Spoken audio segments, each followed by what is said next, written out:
Hello everyone and welcome back to a high-level match of StarCraft 2. Now what I've got for you today is a top-level game of 2 versus 2 where we find ourselves on the map Polka. First off, in the bottom right-hand corner of the map, I can't help but find it kind of funny that these two have decided to ally together because over the last couple of months I must have casted at least half a dozen best of 5s with these two facing off against each other in a 1 versus 1 that is. But first off, playing here with the red Protoss pieces, we have herO. And then his ally playing here with the orange Zerg drones. We're looking at Dark's main hatchery. So Dark and herO teaming up together. I don't know, I find it funny.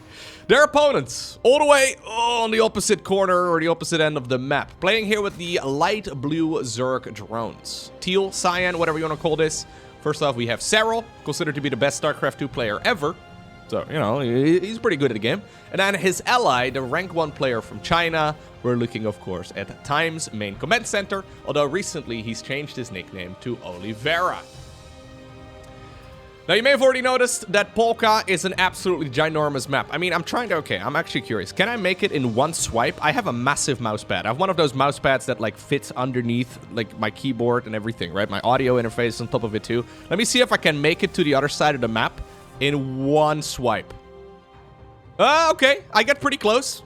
Okay, I get pretty close, but I needed my entire mouse pad. I literally lifted up my keyboard to pull that off. What I'm getting at, though, is that this map is huge. And from what I understand, this is a pretty dang good macro game between these 4 players. Curious to see how this is gonna go, though, because I have casted a couple of 2v2s featuring Serral and Oliveira, but I have not yet seen herO and Dark working together.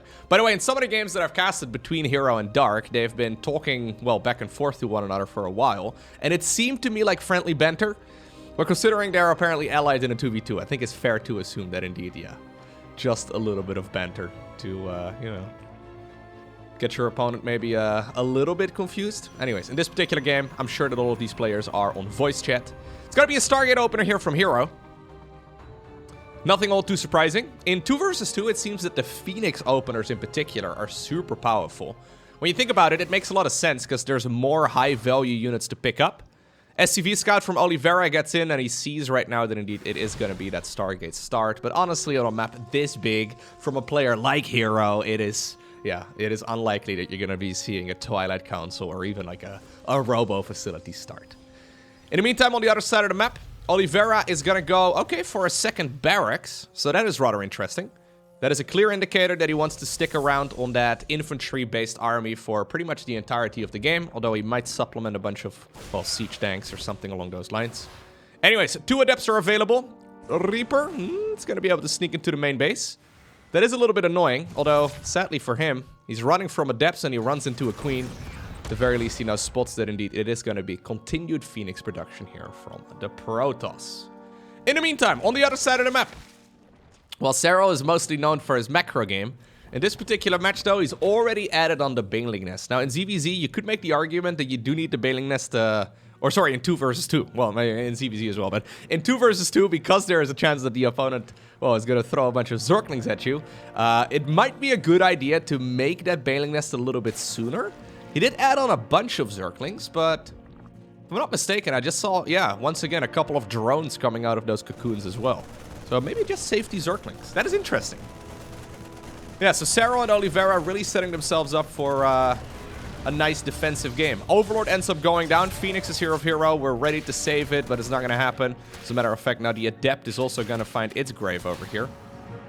Little bit sad right there.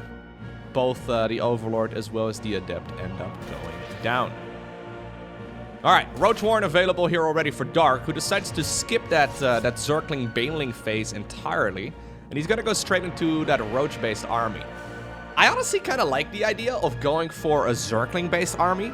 Like, something like Mutaling Bane would not be a bad idea on a map this big, just because you can, well, make use of the very fast mobility of those units. Not that Roaches are necessarily very slow, but yeah, still wouldn't have minded seeing that.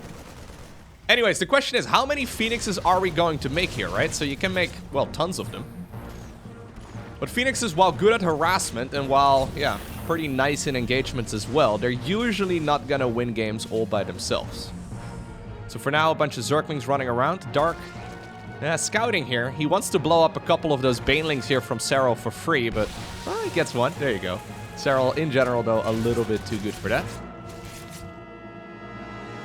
By the way, apologies in advance if I end up missing any of the action.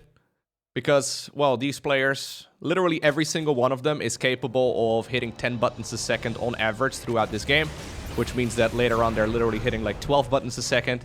It is quite difficult to catch all the action just because the players are very, very quick. Anyways. I think the size of this map is a little bit intimidating, though, to everyone, right? If you want to go for a timing attack on Polka, I mean, literally, like, the moment when you move out, and then the moment that you arrive on the other side of the map, like, 30 seconds go by, right? And because of that, there's a very good chance that if the opponent scouted early enough, they'll just start producing units non-stop, especially the Zergs, and by the time you finally get towards the other side of the map, they'll already have a massive army going. As the game goes on, though, there are a couple of bases here in the middle of the map as well. So, yeah, as this game progresses, I wouldn't be surprised if we're going to be seeing these players get a little bit closer to one another as well. Okay. So, time, despite all of the Phoenixes, he manages to sneak out a couple of those medevacs. They're filled with Marines, so maybe he can get some sort of damage done. He scans the main base right now of herO, and he sees that there's a whole lot of nothing. Somehow, some way, none of these scouts from herO and Dark have actually spotted this, although the scan in the main base, I think it's all that he really needs, right? Yeah, Dark's like, well, I've got some units sitting at home. Maybe we don't know that there's a drop coming. Maybe they did, I don't know, but may as well park my army over here inside of the main base of my ally just to make sure that we don't take a whole lot of damage here unnecessarily. And those Phoenixes, I mean, we see one of them going down right now. Yeah, they've been putting in a little bit of work. Especially Serral has been taking quite a few losses, if you look at the units lost right there in the top left-hand corner. But this isn't all too crazy. If you have a look right now at the income tab, I don't know if that's actually the handiest way of doing it. Let's maybe look at the units tab instead. So we can see 46 drones, or 46 probes rather, 48 SCVs, 63 drones right there for each of the Zergs. Pretty even game, all things considered. I guess you can judge the supply count as well, right? So maybe a small disadvantage for our team in blue, but nothing all too crazy. Scanning the main base over here as well confirms that there's no Spire or, for example, Nidus network or a very quick infestation pit building right now for Dark. And that is always something that you want to keep in mind as well. Okay, time moving some of his units a little bit further forward. On this map, you do have that massive choke point here. Now, herO does have an observer close by, so he sees most of the army movement here from the opposing players. That's nice. Colossus now also available. A second one already here for herO Marine. Or herO Marine. There's no herO Marine in this game, Loko. It's herO minus the Marine, okay? He even capitalizes the nickname differently. Although, in my defense, once upon a time, there was another Korean Protoss player, also called herO, who did spell their name, you know, like this. It gets very confusing. I actually do believe there's quite a few people still watching this that may not be aware of the fact that herO and herO are not the same person. There you go. If I was a casual watcher of StarCraft 2, I feel like I would be really confused about that statement. But yeah, for some reason, two Koreans that both played Protoss, they decided to pick the exact same nickname. Very inconvenient. Anyways, here we go. Medevacs, okay, forced to push back right now. Serral is, together with time, sitting back very nicely, right? Those siege tanks and I think those corrosive balls are going to be amazing. He spread a little bit of creep forward, but he's obviously also helping out Dark if he's not careful. Then again, though, Dark mostly coming in from the right. Colossi joining in the fray as well. And those Phoenixes, they're lifting up the majority of the siege tanks. Reinforcing links right now from Dark streaming across the map as well. And it seems to me that the players from the bottom right-hand corner won that fight initially. But now with the defender's advantage right now for Serral and Oliveira, they are starting to clean up most of those units. And the defender's advantage is simply the fact that, well, all the units that are coming out of the players in blue, they are spawning closer to where this battle is taking place. So there is a large army on the other side of the map still available as well for Dark and herO, but yeah, it's not part of the battle. With the next engagement, though, Serral is going to have a bunch of Vipers available. I think he tried to get those out in time for this particular battle. Did the light just get turned on this map? Am I hallucinating? Hold up, I'm going to go back.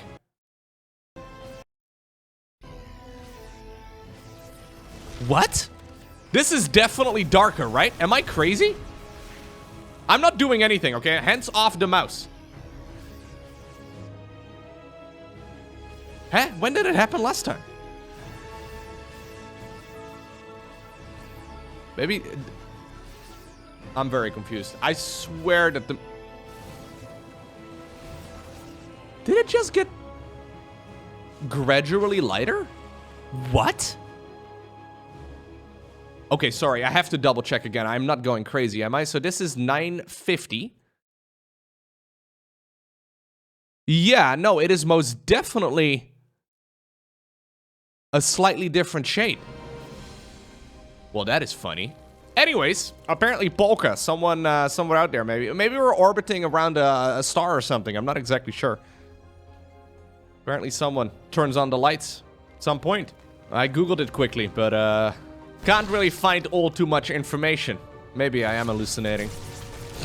Please tell me I'm not crazy. I swear that the map just became lighter, okay? I swear. Anyways, in the meantime, herO taking a Nexus right over here in the middle of the map. Now, this is rather close to where Serral and Oliveira are located, but they currently don't have any vision. If they knew, they would certainly be heading on over in that direction. Dark actually now moving to the right as well, and he actually catches a couple of those blue reinforcements. A couple of lurkers here being annoying as well, but it looks to me like Serral has enough to actually spoosh his back. He also caught one of those Colossus, so that is nice to pick up. Oliveira mixing in a bunch of ghosts here as well, which are a fantastic counter, especially against those lurkers. But obviously, blanketing the Protoss army in EMPs is never something, you know, to be scuffed at. Is he gonna push forward?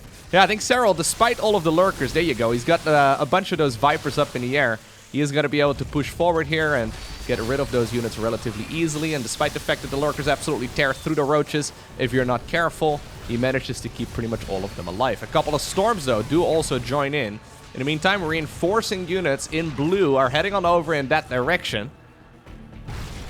Do you think they're sharing control? It seemed to me like those units were moving at the exact same time. I wonder if Serral and Oliveira have decided, yo, you can control my units if I can control yours.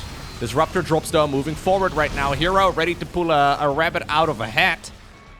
Not getting it done so far. He needs to be careful, man. Control your instincts, herO. Don't blow up the Zerg in orange, okay? I know you've been doing that a lot over the last couple months, but I don't recommend you do it in this game.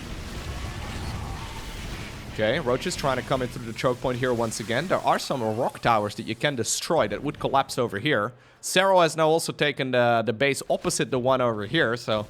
yeah, these players are indeed getting rather close to one another right now, although... it's Polka levels of close, okay? It's not as, not as close as on some other maps. Tons of lurkers available right now for Dark. The problem is getting those lurkers into the battle is difficult. One of them just got sniped as well. Disrupted Purification Nova, not really getting a whole lot done. There's an abduction. Serral getting rid of one of those disruptors as well. There are still a couple of balls available, but they're currently, yeah, mostly on cooldown, and there's another abduction. Archons, though, together with Hydras and Roaches, dealing a ton of damage. And there's once again those lurkers coming in from the side. An absolute bloodbath over here in the middle of the map. But I think the players in the bottom right-hand corner... ooh, he ends up... yeah, no, he ends up hitting his own Archon there. That is unfortunate. But I do think they ended up somewhat winning that engagement. And this little counterattack actually may justify it entirely, with the Zerglings and a couple of Hydras now going to town on that mineral line. Snipes, though, coming out once again. Those Defenders, right? Oh, the Defender's advantage, right? It's just so significant. A lot of units suddenly come streaming out of those bases in the top left-hand corner. Hydras and Lynx are gonna get sacrificed here in the end, but that certainly was not a cheap set of units to lose whatsoever. 31 SCVs have gone down in total in this particular game. Alright. Income-wise? Yeah. herO and Dark are looking nice and pretty. They've got themselves a good chunk of change right now. Supply counts for herO still not amazing, but I do think he's going to be able to catch up in that department pretty easily. Plus, on top of that, he's making those heavy hitters primarily, right? And they're just a little bit more expensive overall, and they're also a little bit more supply dense. Couple of lurkers here, okay, for free. Not bad. Those rocks are still not down, so... yep, you're going to be able to catch those pretty easily. A legendary swarm host in there in the mix as well. That is a bit of a misclick. Roach run by here from Serral, all the way towards the bottom left-hand corner. Not a lot of units available here from the players in orange and in red, so I don't think they're going to be able to keep this base alive very easily, or at the very least not the drones mining here. It's going to take a lot of Zerglings to clean this up, that's for sure. Serral now also making his own lurkers, by the way. He's already got quite a few of them, so eventually we are arriving. There's the herO swarm host. It wants to get killed, it's too much supply. Yeah, all the roads here for both of the Zergs seem to be leading towards lurkers, hydras, and then also a bunch of vipers. Although, does Dark have any vipers yet? No, he does not currently have any vipers. I really think that that would be an amazing addition here. Against both the Terran, I mean, parasitic bomb against those units, abductions on the opposing player's vipers, not a bad idea at all. Anyways, the counterattack here in the bottom left-hand corner is going to give them the base here in the end. herO and Dark now also taking the base here at, what is this, like the 8 o'clock, 9 o'clock-ish position. Ooh, couple of lurkers here dealing quite a bit of damage. Serral is going to have to retreat. Another expansion here, once again being required after losing it previously, but Serral not giving up on that location. Okay, nice little attack over here as well. Getting rid of one of the hatcheries. Dark and herO dealing quite a bit of damage, but losing a lot of units in the process too. Right? Like, sure, they killed a hatchery, and that's nice. But it wasn't like those units were particularly cheap. A little conflicted, especially on a base that is that low already. Nidus Network available right now for Serral, who's going to be planting it right underneath that Overlord. Another Nidus Worm here available. Wait, no. This is Dark's Nidus Worm. Hold up. Both of the players apparently ended up going for one at the same time. Serral is the one planting the worm inside of the opposing player's base, whereas Dark is going right here on the right side of the map, maybe to harass that expansion in the top right-hand corner. In the meantime, though, there's a big battle happening here in the center of the map. A couple of units do pop out of the worm right now, and they're now going to start eating herO from the inside out. That is very dangerous, though, because, well, this is where all of the tech is, right? That is where he's been spending the majority of this game. A couple of Zerglings here suddenly managed to get towards that ramp, as now also Dark is Nidusing the opposing player's main. Okay, one lurker here in the top right-hand corner being annoying. Nexus here in a little bit of trouble as well, as Oliveira manages to strike back. His supply count is looking very, very menacing. herO has been up with his back against the wall for a little while, and his supply count has not really been growing much either. Maybe Dark has been doing a good job sniping bases from the opponents, but maybe he should have actually spent some of his resources and shared those with his ally instead.